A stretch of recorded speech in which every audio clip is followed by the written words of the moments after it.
चलो जल्दी जल्दी इसको कवर कराते हैं।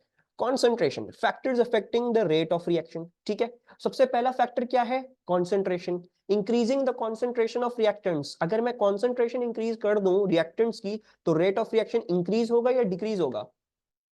What is the general thing? हाँ जी, क्या बोलेंगे? Increase the concentration of reactants usually increases, yes, usually increases the rate of reaction। ठीक है, अच्छा, this is something that you will go and study in A2 कि ये हमेशा नहीं होता। ठीक है, this is not necessarily going to happen all the time, this is something of an A2 concept। लेकिन अभी फिलहाल in AS it is okay to assume कि अगर हम रिएक्टेंट की कॉन्सेंट्रेशन को बढ़ा दें तो फिर रेट ऑफ रिएक्शन भी बढ़ जाएगा, लेकिन this is not strictly true always. ठीक है, और ऐसा कोई लिंक नहीं है कि अगर आपने रिएक्टेंट कॉन्सेंट्रेशन 2 टाइम्स कर दिया तो रेट ऑफ रिएक्शन भी लाजिमन 2 टाइम्स इंक्रीज करेगा, हो या फिर हो सकता है 4 टाइम्स इंक्रीज करेगा, हो सकता है इंक्रीज ना करे, ऐसा भी हो सकता है। लेकिन yes, generally speaking if you do increase the concentration the rate of reaction will increase.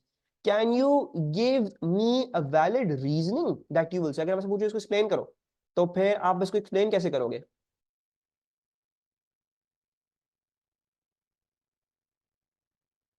Kinetic energy increase नहीं करी। ठीक है, we have not increase the kinetic energy, मैंने सिर्फ कॉन्सेंट्रेशन को इंक्रीज किया है, तो काइनेटिक एनर्जी इंक्रीज नहीं कर सकता। हाँ जी, तो फिर क्या होगा?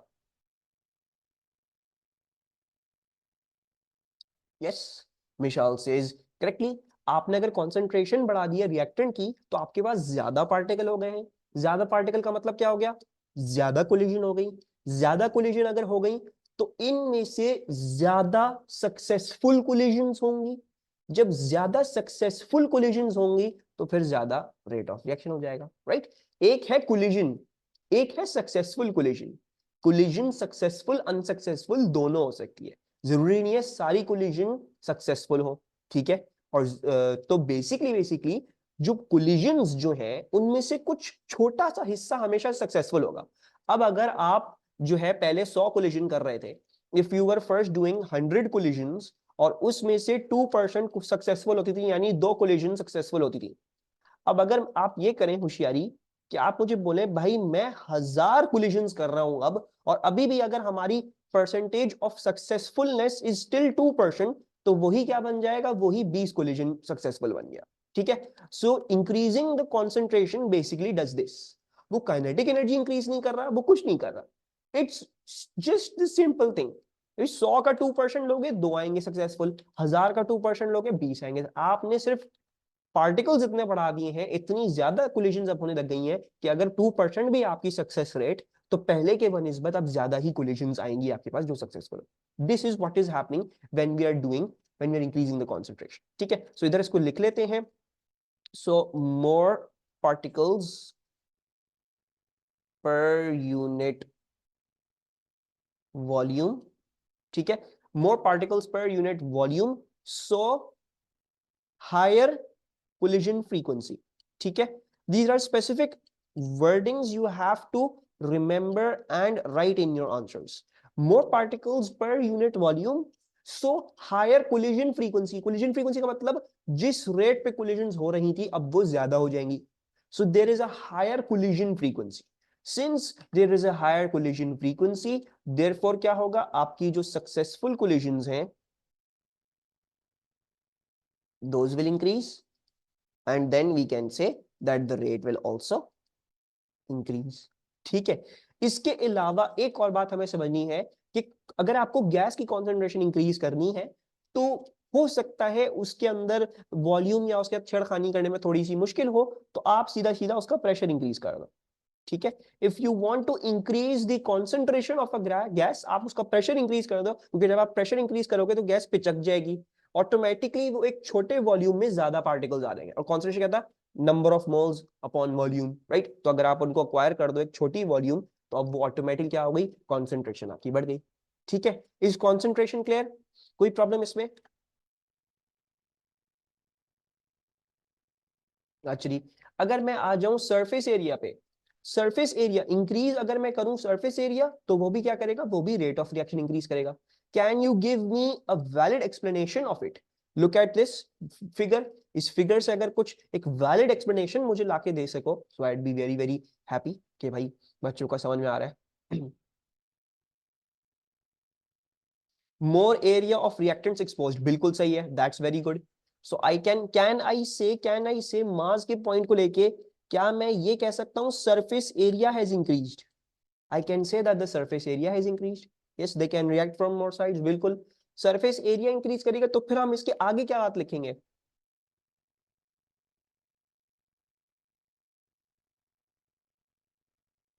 मोर एरिया फॉर कोलिजन्स, अगर मोर एरिया हो गया है for collisions, so can I say collision frequency increases? ठीक है, try to augment this word into your answers, collision frequency. if the surface area is increased, I know that the collision frequency has also been increased. collision frequency increase करी तो क्या होगा? वही चीज होगी, फिर आपके पास सक्सेसफुल collision ज्यादा होंगी एंड देन आपका रेट ऑफ रिएक्शन भी बढ़ जाएगा। राइट, इजी पीजी, कोई इसमें मसला, कोई प्रॉब्लम इसमें?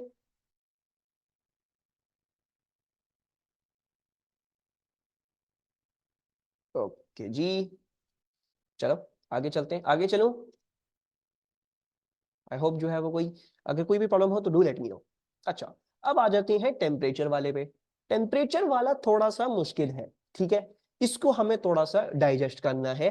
यही इक्का दुक्का जो चीज मैं बोल रहा था जो नहीं है वो इधर ही आ जाती है, बस there are just two more pages realistically left in this chapter, और कुछ भी नहीं रहता हमारा। सो टेम्परेचर, अब टेम्परेचर इंक्रीज करने से हम सबको पता है कि रेट ऑफ रिएक्शन इंक्रीज करता है, ठीक है। Can you give me a valid explanation why does the rate of reaction increase? What is happening? उसको हम कैसे कैसे बता सकते हैं? And then मुझे बता सकते हो any valid points that come into your mind as the explanation for why rate of reaction increases when temperature increases? ठीक है मिशाल, टेम्परेचर इंक्रीजेस काइनेटिक एनर्जी, ठीक है बिल्कुल सही है। और कुछ कह सकते हैं हम, टेम्परेचर इंक्रीज करता है काइनेटिक एनर्जी, इसके अलावा और कुछ कर सकता है? More kinetic energy so more collisions. Hmm, सही है, okay, yes Anam. So there is, temperature जो है वो दो तरीके से रेट ऑफ रिएक्शन इंक्रीज करता है। Temperature increase the rate of reaction in two ways. First of all तो वो कोलिजन फ्रीक्वेंसी इंक्रीज कर देता है। Why does it increase the collision frequency? As particles travel faster, जब पार्टिकल्स ही तेज हिलना शुरू हो जाएंगे तो क्या होगा? ज्यादा कोलाइड करेंगे, राइट। अगर आप रमजानों में सपोज करते हैं चांदरात हो गए, आप मार्केट में घूम रहे हैं, तो क्योंकि लोग जो है वो उनकी ऐसी अन्नी मची हुई होती है, उनको बस लेना होता है, तो जाहिर बात है आप ज्यादा टकराते हैं, लोगों में जगह नहीं होती, चलने फिरने की कोलिजन ज्यादा हो जाती है। लेकिन वही मार्केट आप चले जाए ईद के बाद, छुट्टी वाले दिन किसी चले जाए, तो वही मार्केट सुनसान है, कोई ट्रैवल नहीं कर रहा, लोग आराम आराम से फिर रहे हैं, तो then there is no collision in that case. In the other way, temperature कैसे जो है वो रेट ऑफ रिएक्शन इंक्रीज करता है? The other way is it increases the number of particles with energies greater than और है क्या, एक increase the number of particles with energies greater than or equal to the activation energy.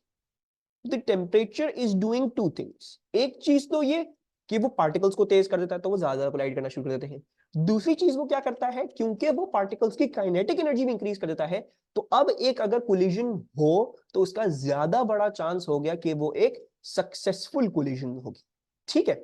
अच्छा, इसी चीज को अगर मैं एक ग्राफ में देखना चाहूं, यानी बोल्ट्जमैन डिस्ट्रीब्यूशन के ग्राफ में देखना चाहूं, तो ये चीज मुझे कैसे दिखेगी? Right, let's say that this was a temperature that was lower, और अब मुझे जो है वो ग्राफ बनाना है कि मेरा टेम्परेचर हायर हो चुका है, माई टेम्परेचर हैज इंक्रीज्ड। तो अब मैं ये ग्राफ कैसे बनाऊंगा? सबसे पहले तो मुझे जो है वो अपनी एक्टिवेशन एनर्जी की डंडी लगा लेनी है, ठीक है। थोड़ा सा लंबा कर इस डंडी को, this is the activation energy, okay. Now if I am increasing the temperature, what should happen?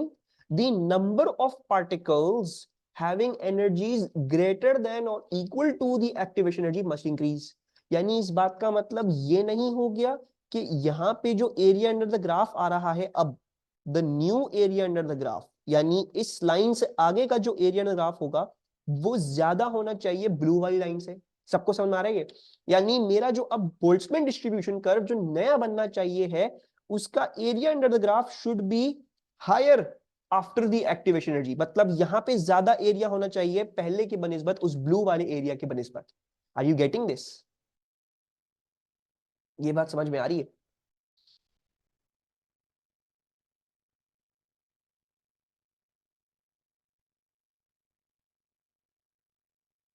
अच्छा, तो मेरे जो नंबर ऑफ पार्टिकल्स हैं they must increase, the area graph after the activation energy must increase.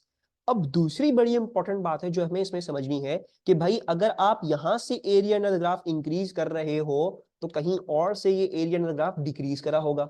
What is reason for that? Because area under the graph constant रहेगा। आप अपनी मर्जी से इस पूरे ग्राफ का एरिया इंक्रीज नहीं कर सकते। The area should be consistent. ठीक है, आप ये नहीं कर सकते कि आपने पूरे ग्राफ के अंदर नंबर ऑफ पार्टिकल्स ही खुद से बढ़ा दी, ये नहीं होगा। तो हमें इसको प्रॉपरली करना होगा and the way to do it properly is through this way.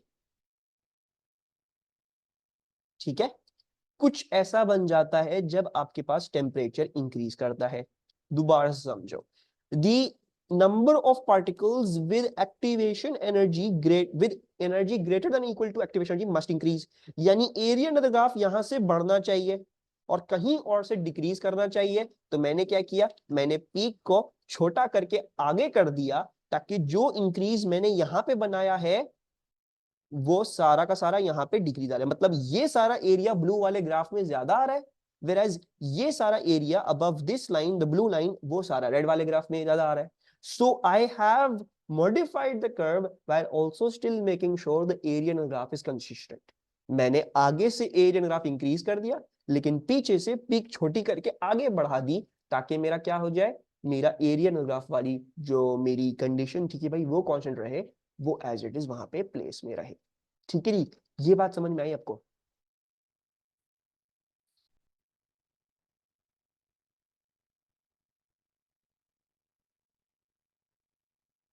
Okay जी। और अगर मैं आपको बोलूं भाई एक टेम्परेचर ज्यादा था किसी एक्सपेरिमेंट का और मैंने उसका टेम्परेचर गिरा दिया, तो आप क्या करोगे? आप वहां से एरियन ग्राफ कम कर दोगे और पीछे से लंबी कर दोगे पीक को, मतलब ऊपर कर दोगे लेफ्ट की तरफ और हायर कर दोगे। मतलब सिर्फ ये, या तो आगे और नीचे कर दो या फिर पीछे और बड़ी कर दो।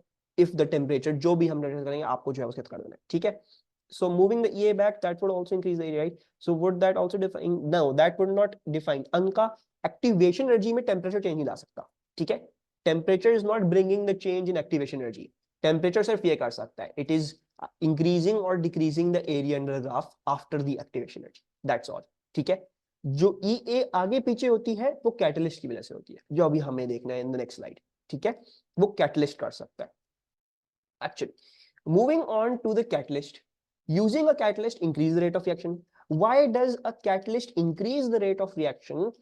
So वो कैसे करता है? बेसिकली एक प्रोसेस थी जिसमें होता था A plus B equals to C और इसको लगते थे फॉर एग्जाम्पल 200 जूल। ठीक है, इसको लगते थे 200 जूल। अगर मैं एक कैटलिस्ट इस्तेमाल कर लूं तो वो कैटलिस्ट क्या कर सकता है, वो ये कर सकता है कि पहले वो ए के साथ कंबाइन कर जाए और बना ले AX और इसको लगे 50 जूल एंड देन वो AX प्लस बी जो है वो रिएक्ट करके वो C प्लस एक्स बना दे वापस से एंड आपके पास वही रिएक्शन हो गया, आपके पास एंड में वापस से वही आ गई। लेकिन नाउ इन टोटल आपको क्या मिला, आपको एनर्जी, आपकी जो एनर्जी थी the activation energy required to complete the reaction वो डिक्रीज हो गई ऑटोमेटिकली। ठीक है, सो कैटलिस्ट करता क्या है, वो एक ऑल्टरनेट पाथवे मैकेनिज्म प्रोवाइड कर देता है जिसकी मदद से आपकी जो एक्टिवेशन एनर्जी होती है वो कम हो जाती है, वो गिर जाती है, the activation energy gets lowered. This is all the catalyst really does. अब कैटलिस्ट के बारे में हमें कुछ बातें जो है वो समझनी है और ये याद रखनी है। It is a substance which increase the rate of reaction, ये तो याद रहेगी मेरे ख्याल से। ठीक है, इसको अंडरलाइन कर दें। Bye lowering the activation energy, ये और कुछ नहीं करता, ये सिर्फ एक्टिवेशन एनर्जी को लोअर करता है। और लोअर कैसे करता है? By providing an alternate pathway mechanism, किसी और तरीके से, किसी और आसान तरीके से रिएक्शन को प्रोग्रेस करवा देता है जिससे एक्टिवेशन एनर्जी ऑलरेडी खुद ब खुद ऑटोमेटिकली कम हो जाती है। दूसरी बात ये होनी चाहिए है कि ये जो कैटलिस्ट है ये रिएक्शन में इस्तेमाल नहीं होना चाहिए। अगर इस्तेमाल हो गया तो कैटलिस्ट नहीं कहलाएगा, रिएक्टेंट कहलाएगा। और अगर इस्तेमाल नहीं हुआ, एंड में वापस से रीजेनरेट हो गया, वापस से आपके पास जितनी आपने मिकदार डाली थी वापस से वही आ गई, तो then in that case we will call it a catalyst. ठीक है। कैटलिस्ट की दो किस्में होती हैं, एक होता है होमोजेनस कैटलिस्ट और एक होता है हेटेरोजेनस कैटलिस्ट। होमोजेनस कैटलिस्ट क्या होता है? A homogeneous catalyst is a catalyst that is in the same phase as the reactants. Phase का क्या मतलब है? फेज को अभी फिलहाल आप समझ लें same state, it is the same as the state. और हेट्रोजेनस क्या होता है? होमो का मतलब सेम, हेट्रो हेट्रो का मतलब different. A catalyst that is in different phase two the reactants या फिर डिफरेंट स्टेट। इसको हम अपने आप को थ्रू सम एग्जांपल्स क्लियर कर लेते हैं। ठीक है। कुछ कैटलिस्ट्स आपको पता होने चाहिए कौन से इस्तेमाल हो रहे हैं कौन से इस्तेमाल नहीं हो रहे, और उनके बारे में कि वो होमोजेनस है heterogeneous, you should know that. ठीक है। सो पहला reaction decomposition of H2O2 hydrogen peroxide को अगर मुझे डिकम्पोज करना हो, do you know which catalyst we use for this process? क्या आपको पता है? Very good Anka, you use manganese dioxide. ठीक है, आप MnO2 इस्तेमाल करते हो। This is the catalyst use to decompose H2O2 hydrogen peroxide. Manganese dioxide solid state में है, whereas H2O2 is in liquid state. तो is it in the same phase same state as the reactant? नहीं, ये solid है वो liquid है, तो हम इसको क्या बोलेंगे? We shall call this a heterogeneous catalyst. ठीक है। चलिए एक और रिएक्शन हमारे पास है, हेबर प्रोसेस। हेबर प्रोसेस में क्या होता था? अमोनिया बनता था, नाइट्रोजन हाइड्रोजन रिएक्ट करके अमोनिया बनाते थे। इसका कैटलिस्ट कौन सा था? What was the catalyst for the Haber process?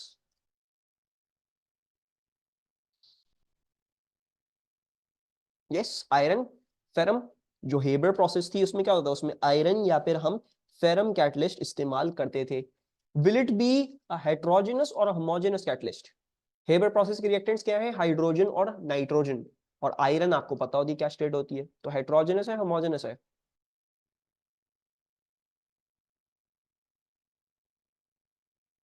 Heterogeneous है। ठीक है, this shall be a heterogeneous catalyst as well. Normally ज्यादातर जो कैटलिस्ट होते हैं ना वो हेट्रोजेनस होते हैं। ठीक है। अच्छा जी, कॉन्टैक्ट प्रोसेस। कॉन्टैक्ट प्रोसेस में क्या चीज रिएक्ट करती थी और क्या चीज बनती थी? Do you remember?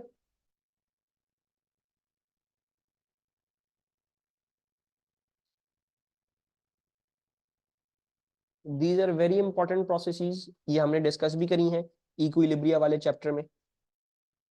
H2SO4 forming था, this was SO2 plus O2 forming SO3। ठीक है। और ये क्या था? ये था N2 plus 3H2 forming 2NH3, ये हाफ O2। ठीक है, दिस इज आपके पास कॉन्टैक्ट प्रोसेस। कॉन्टैक्ट प्रोसेस का कैटलिस्ट कौन सा था? हेट्रो और होमो की, एक्चुअली हेट्रोजेनस की कैटेगरी में हम तब डाल रहे हैं, जैसे देख रहे हो नाइट्रोजन और हाइड्रोजन ये कैसे हैं? गैशियस है ना। और कैटलिस्ट आयरन क्या होगा? सॉलिड होगा। तो सॉलिड और गैशियस बराबर नहीं है। अगर ये भी गैशियस होता तो फिर हम इसको होमोजेनस बोलते। अभी ये क्या है? ये सॉलिड स्टेट में है और रिएक्टेंट्स के गैशियस स्टेट में थे, so therefore we are calling it a heterogeneous catalyst. ठीक है, इसका मतलब ये है। सही है। कॉन्टैक्ट प्रोसेस का, yes you guys are correct, the catalyst is vanadium pentoxide. ठीक है, इसको हम बोलते हैं, अगर लिखने को बोले कोई तो उसको बोलते हैं वनेडियम पेंटॉक्साइड, 5 ऑक्सीजन। और ये हेट्रोजेनस होगा होमोजेनस होगा? रिएक्टेंट्स ये है और कैटलिस्ट ये है। मोइज,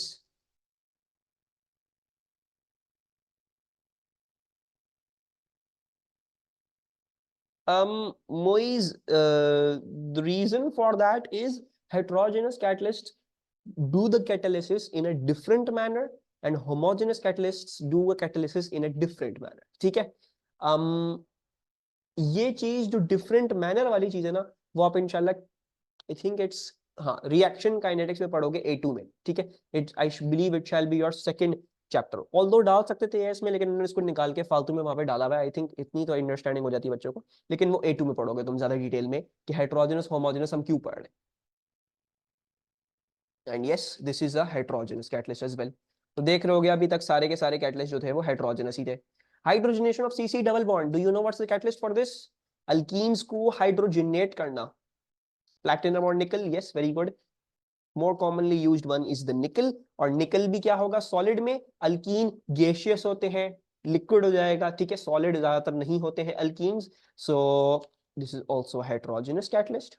एंड अच्छा बाय द वे ये तो हम डिटेल में स्टडी करेंगे इन आवर कोर्स, तो हमें ऑर्गेनिक केमिस्ट्री पढ़ना है। एस्टरिफिकेशन क्या होती है? जब अल्कोहल और कार्बोक्सिलिक एसिड कंबाइन करते हैं टू फॉर्म एन एस्टर, और उसमें जो हमारे पास कैटलिस्ट इस्तेमाल होता है वो इस्तेमाल होता है sulphuric acid. We use sulfuric acid.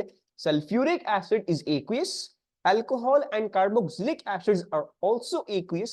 इस केस में H2SO4 is a homogeneous catalyst. ठीक है।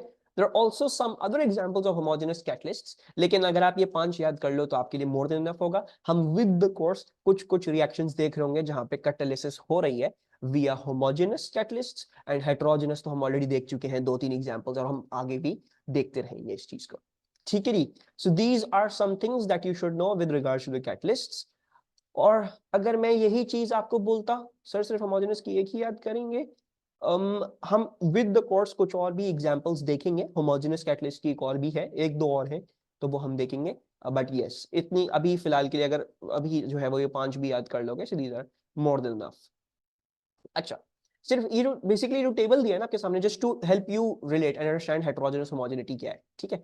अच्छा, अगर मैं कैटलिस्ट का इफेक्ट दिखाना चाहूं इन द बोल्ट्जमैन डिस्ट्रीब्यूशन, तो कैटलिस्ट इफेक्ट क्या करता है basically, if this was the old EA, ये थी हमारी ओल्ड ईए, तो हमने क्या बोला? हमने ये बोला कि कैटलिस्ट लोअर करता है एक्टिवेशन एनर्जी, तो वो इसी ईए को क्या करता है, वो इसी ईए को उठा के पीछे ले जाता है, और क्या कर देता है ऑटोमेटिकली, नजर आ रहा होगा कि पहले एरिया अंडर द ग्राफ कम था, अब क्या हुआ, अब एरिया अंडर द ग्राफ ज्यादा हो गया। ठीक है जी। फिर भी रीजनेबल सा बनाएगा, ये नहीं कीजिएगा कि एक्टिवेशन एनर्जी यहां तक डिग्री कर देगा, यहाँ पे राइट एंड पे ही रखिएगा, बहुत ज्यादा भी आपने नहीं दिखाना है पीछे, ठीक है। तो यहीं पे you show the EA has just shifted backwards, और कुछ फर्क नहीं पड़ रहा। टेम्परेचर वाले में कर्व का शेप चेंज करता है बाकायदा, कैटलिस्ट वाले में जो है वो शेप चेंज नहीं करता है। Is this clear? कोई प्रॉब्लम इसमें? अभी तक जो हमने कैटलिस्ट पढ़ा उसमें कोई प्रॉब्लम, कोई कंफ्यूजन? क्लियर है? अगर मैं आपको एक एनर्जी प्रोफाइल डायग्राम दे दूं और मैं आपको बोलूं भाई मुझे एक कैटलाइज्ड रिएक्शन दिखा दो, उसकी एनर्जी प्रोफाइल डायग्राम कैसी होगी, तो बना के दिखा सकते हो मुझे?